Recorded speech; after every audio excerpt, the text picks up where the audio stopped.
జగన్నాథ్ కమలాలయే. తిరువారూరులో పుడితే మోక్షం ఇచ్చేస్తాను.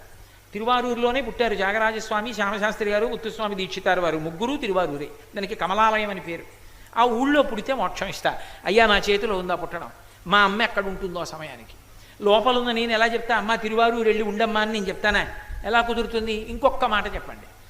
పోన్లే, పుట్టేటప్పుడు మీ అమ్మ కడుపులో ఉన్నావు, అన్ని కర్తవ్యాలు పూర్తి అయిపోయిన తర్వాత కాశీ వెళ్ళి ఉండడానికి నీకేమిటి అభ్యంతరం?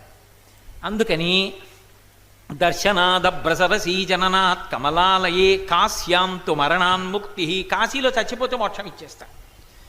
ప్రాణం పోయేటప్పుడు కుడి చెవి దగ్గరికి వచ్చి నేనే తారకం ఉపదేశం చేస్తాను, సరేనా? కాబట్టి కాశీ వెళ్ళిపో.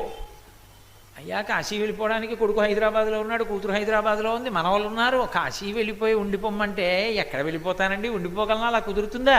పోన్లే, స్మరణాత్ అరుణాచలే. పోనీ అరుణాచల శివ అరుణాచల శివ అరుణాచల శివ అరుణ శివ అనుకుంటూ ఉండగలవా? అలా నోట్లో జ్ఞాపకం వచ్చినప్పుడల్లా అరుణాచల శివ అంటుంటావా? అరుణాచల క్షేత్రంలో ఉన్న శివలింగాన్ని జ్ఞాపకం తెచ్చుకోగలవా? అలా తెచ్చుకుంటే మోక్షం ఇచ్చేస్తాను. పనికి మాలినవన్నీ జ్ఞాపకం వస్తాయి, అది గుర్తొచ్చేస్తే ఇంకేనా అలాంటి వాడు తరించిపోడు. కాబట్టి పరమశివుడంతటి తేలిక మార్గాలు చెప్పినవాడు లోకంలో ఇంకొకడు లేడు. సాయం తాండవ సంభ్రమాయజటినే కాదు, దానికి ఒక పెద్ద రహస్యం ఉంది. అసలు ఆయన ఎక్కడో కైలాస పర్వతం మీద తాండవం చేస్తే, కైలాస పర్వతం మీద తాండవం చేశాడు కాబట్టి అక్కడ అందరూ చూస్తారండి అంటే ఎవరు చూస్తారు? కైలాస పర్వతం అంటే ఎక్కడో ఉండదు. కైలాస పర్వతం అంటే ఎక్కడుంటుంది అంటే ఇదిగో ఇదంతా కైలాసం. ఎలా? ఇదేమిటండి ఇదంతా కైలాసం ఎలా అయింది? పార్వతీ పరమేశ్వరుల యొక్క కేళి జరిగిన చోటు కైలాసం. పార్వతీ పరమేశ్వరుల యొక్క కేళి ఆట అంటే అది ఏమిటి? తాండవము లాస్యము రెండూ కలిస్తే కేళి అంటారు. తాండవం అంటే ఆంగికం, ఆంగికం అంటే శరీరావయవములు కదిలితే తాండవం అంటారు. ముఖంలో భావ ప్రకటనం చేస్తే లాస్యం అంటారు. అందుకే అమ్మవారు తాండవం చేయదు.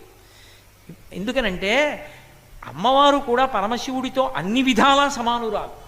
అందుకే నిజతపఫలాభ్యాం, ఎవరు ఎవరికన్నా ఎక్కువ అంటే చెప్పలేం. ఒక్క విషయంలో మాత్రం తప్పకుండా పార్వతీదేవి కన్నా శివుడే గొప్పవాడు.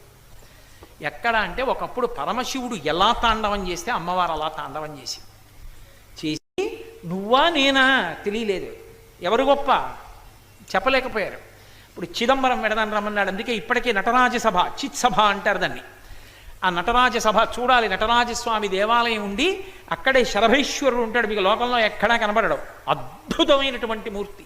అడిగితే ప్రత్యేకంగా తలుపు తీసి చూపిస్తారు.